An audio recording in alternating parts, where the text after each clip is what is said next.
We are back with Nashville Speaks Public Investment Plan. We appreciate you all being here. Thank you so much. You'll have 7 minutes to present to us, and then we'll have 7 minutes for questions. I did just want to say ahead of time, thank you for taking the time to put this together. If it is not funded this year, it doesn't mean it wasn't a great idea. It doesn't mean that there might not be an opportunity for funding later down the line. But I just want you all to know that, and we appreciate you all being here. So we'll turn it over to you. Mark, go ahead. Well, good morning. Thank you for having us here to talk about Nashville Speaks. I'm just quickly going to talk about the impetus for the idea. One day at our staff meeting, we happened to be talking about 2 items. One was multilingual students in Metro Public Schools. The next item was the dearth of qualified interpreters in Nashville. And so we said, well, that's an interesting problem, and we might have a solution within the problem. We have all these multilingual students, so why not train them to be interpreters? And I'll quickly introduce you to our partners.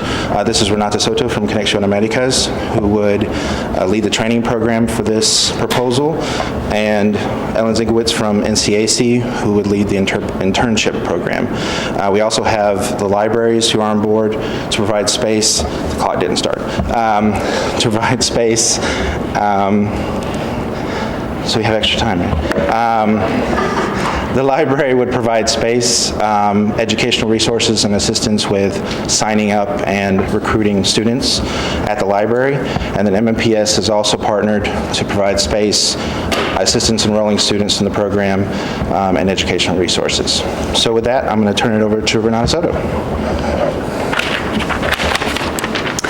Thank you for the opportunity to present this idea that Mark cooked up in his head, and we're thankful that he called on Conexión Américas and other metro departments for this proposed collaboration. I know it's not news to you the demographic change that we have seen in Nashville, and that we know Nashville Next and the Metro Planning Department tell us that will continue to happen, that by the year 2035, 30% of Nashville will be Latino, and 12% of our population will be made up of non-Latino foreign-born residents.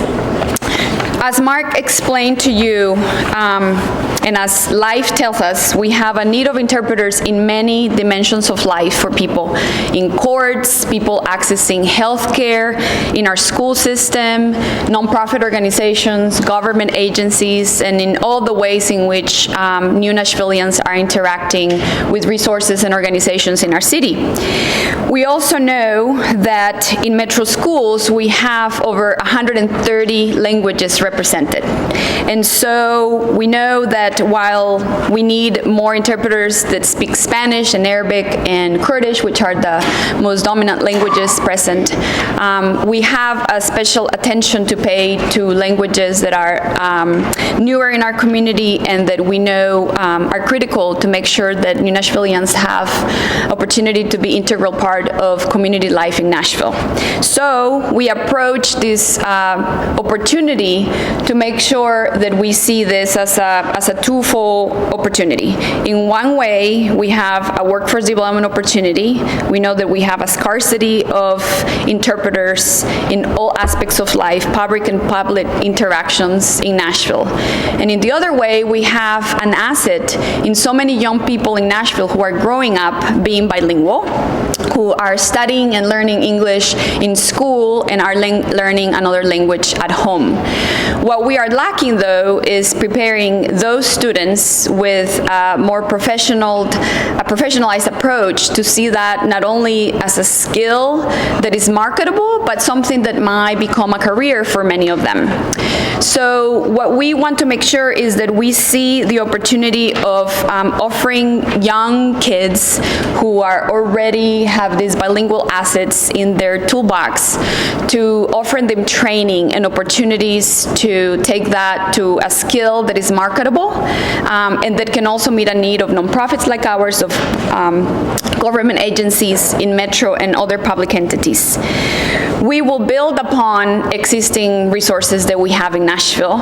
Conexión Américas works in a college preparatory program at Glencliff High School, and this spring we're also starting the program at Overton High School. By the year 2018, we will be in all the 4 major high schools in the Southeast where we have a large number of immigrant kids or kids who come from immigrant families, and that will be adding Cane Ridge and Antioch. And so this program will be housed at Conexión Americas, so that this person that will provide the training becomes part of a team that already is embedded in these high schools, providing college preparation and career exploration. But it adds a specific training component so that kids can not only develop those skills, but again, have exposure and fulfill a need in our market. We also know that there is a possibility for this resource to be available to community members who already left metro schools and who might see this as also an opportunity to develop a skill and a career. And so we will be offering the training primarily through the libraries to people who are no longer in metro schools, but for whom this is a career path that would not only help them individually, but also will help our community with this market need. But that's not all. These students and young people will have other capacities and other opportunities for training, support, and a stipend from the Nashville Career Advancement Center, and I'll let Ellen tell you more about that. So the workforce benefit of this program is actually twofold. On the one hand, to become a certified interpreter, you do have to pass a test and have a certification. That's different from the coursework that we're offering. But to pass that certification, interpretation is a skill set that has to be practiced. You learn the vocabulary, you practice the problem solving and the skills that you need as you move through an actual experience, and you gain additional resources by practicing the skills. So on the one hand, one benefit of this is if young people complete the class that we are offering and move through a work experience, they then are more likely to be able to sit successfully for the certification that would allow them to be certified translators, to work in some of our higher level places that require certification, like the criminal court clerk and hospitals, etc.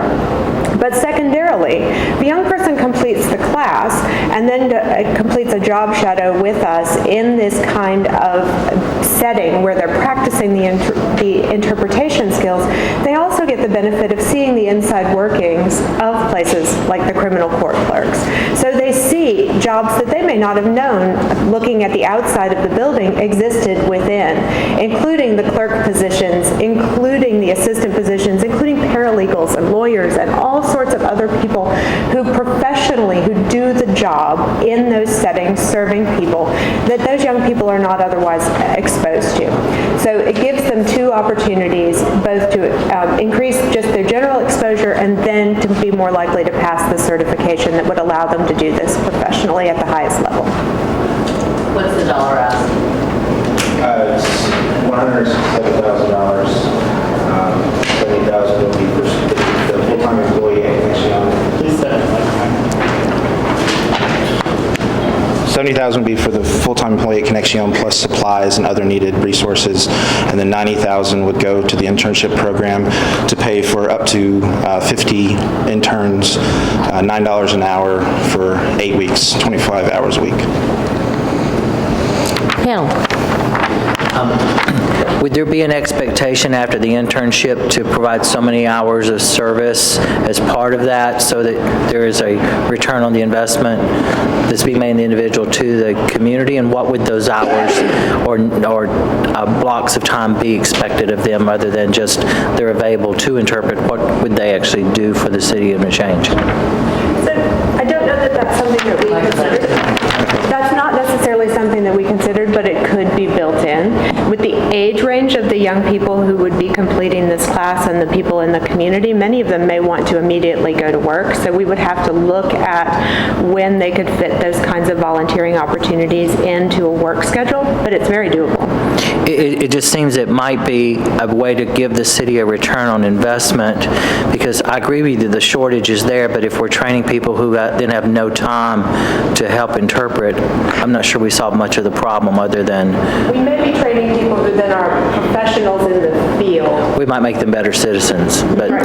Okay. Yes, and I agree. So our Escalera program, and this would be building upon that, has a very specific component of civic engagement and leadership, right? It's like, what am I to myself and my family, but what am I to my city? And so certainly that's an aspect that we can build in. I would also say, though, that one of the challenges is that precisely this also helps kids see themselves. Many of these kids already have to work to help financially financially their families. And we want them to see this as the job and not a low-paying job, flipping burgers somewhere where they're not developing a skill that might be a career they grow into. And so one of the challenges that we do have to recognize is for many of these low-income kids, sometimes volunteering is not necessarily that it's not a need and a priority, but there's a priority to help the financial bottom line of the family. But our program absolutely believes in them seeing themselves as part of a community and in ways that they need to be engaged and give back. Volunteer, I'm suggesting they do a certain number of engagements for the hours being paid so that there was utility for the payment is all I'm suggesting. That's a great idea. Who will they interpret for? Like when we talk about this, how will those connections get made for? You want to talk about the placement? I would say that NCAC has placements that they can use, especially with metro departments, where they can place, I mean, we all need assistance with interpreters, so. So would Metro government then be the primary receiver of these uninterpreted kids who can interpret? So one of the reasons why it's a year two expense is to give us the chance to find the best possible places to fit the young people. So there's an equal demand. There's a demand in the public sector. We have to be responsive to our citizens, many of whom are bi and trilingual. We also have to be responsive to the employers have similar demand and need.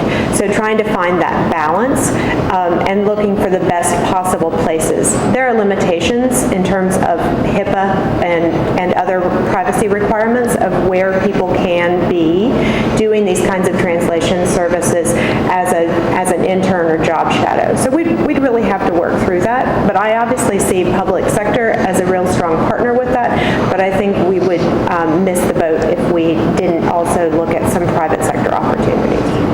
Okay. I have several questions just about collaborations in general. One being Metro Schools. I think I'm only hearing a proposal here that they provide an in-kind contribution of space. It seems like that there might be a missed opportunity to collaborate with them in a more meaningful way. Another observation is the Tennessee Foreign Language Institute. I think they offer some type of a certification program. I didn't know if you all knew about that. They actually don't. And then thirdly, the Mayor's Office of New Americans. I'm just sitting over here thinking of all of these potential partners that we haven't heard about today and wanted to just get your thoughts on that. And all the people you just mentioned saw this proposal Okay. back when we were first developing it so we can get input. Mayor's Office of New Americans, Vanessa was definitely involved. TFLI, we sent the proposal to Janice just so she could look at it and see what she thought. TFLI doesn't offer certification, that's through the ACO. They offer courses that go for that, but it's the ACO that offers the certification. And so and Metro Schools is getting $3,500 to help work with the students and enroll them in the classes and help with educational resources.